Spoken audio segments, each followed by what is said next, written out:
we're still here and waiting for us to happen, 'cause you know. Oh my god. Tapi bohong.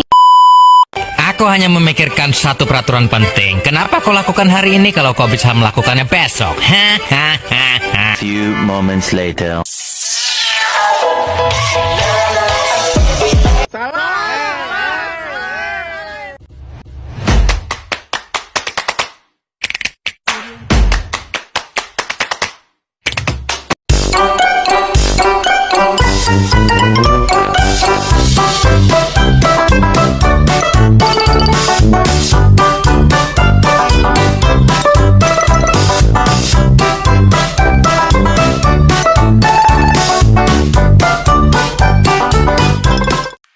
Standby, kamera ready, sound ready, 3, 2, 1, action. Warahmatullahi wabarakatuh. Perkenalkan, nama saya Nislian Darmin dengan NPM 04372440. Pada kesempatan kali ini, saya akan membahas tema yang sangat penting dan menarik, yaitu regenerasi petani. Krisis minat generasi muda terhadap pertanian. Kalau semua orang jadi petani, siapa yang akan menjadi konsumen? Pertanyaan ini sering muncul seolah-olah jumlah petani kita sudah berlimpah. Faktanya yang terjadi justru kebalikannya. Data sensus pertanian BPS di 2023 menunjukkan jumlah rumah tangga usaha pertanian turun dari 31 juta. Pada 2003 menjadi hanya 27,6 juta. Di 2023, dan yang lebih mengkhawatirkan, rata-rata usia petani Indonesia kini di kisaran 25-55 tahun. Tani muda yang berusia di bawah 40 tahun jumlahnya kurang dari 22%. Artinya mayoritas pangan kita dihasilkan oleh mereka yang akan segera pensiun. Inilah kenapa pemerintah dan berbagai organisasi kini gencar mengempanyekan regenerasi petani. Sebab tanpa petani muda yang melekat teknologi, kita akan menghadapi krisis produksi. Bayangkan 10-15 tahun lagi. Jika petani senior berhenti bekerja dan tidak ada penerusnya, siapa yang akan menanam padi, jagung, cabai, atau sayur yang kita makan setiap hari? Ada beberapa faktor yang membuat generasi muda enggan menjadi petani. Yang pertama, pandangan negatif terhadap petani. Banyak yang menganggap petani itu pekerjaan kotor, berat, dan tidak bergengsi. Dua, pendapatan yang tidak menentu. Harga hasil panen sering turun, sementara biaya produksi tinggi.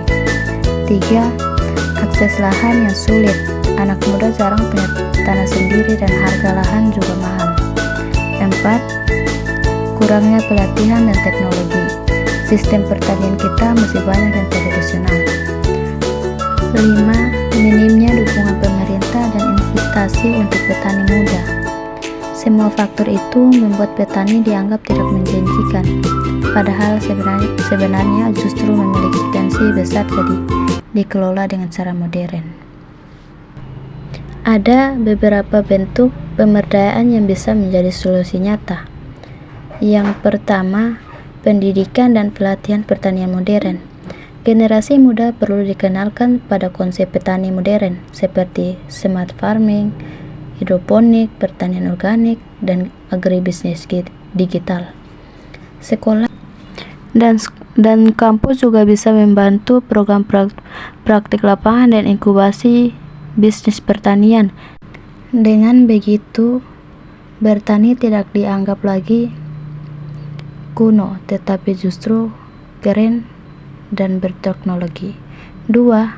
Akses terhadap modal dan lahan. Pemerintah dan lembaga keuangan bisa menyediakan program kredit usaha tani muda dengan bunga rendah. Selain itu, lahan tidur memiliki negara bisa dimanfaatkan untuk kelompok petani muda agar mereka punya tempat untuk memulai usaha tani. 3. Pemanfaatan teknologi digital. Teknologi adalah kunci untuk menarik anak muda.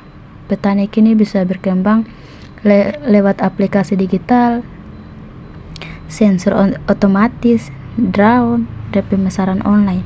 Dengan teknologi, hasil tani bisa lebih efisien dan mudah dijual ke pasar yang lebih luas. Petani muda. Anak muda butuh jaringan dan dukungan. Karena itu, penting dibentuk komunitas petani muda di setiap daerah untuk berbagi pengalaman, belajar bersama. 5. Promosi dan kampanye pertanian positif.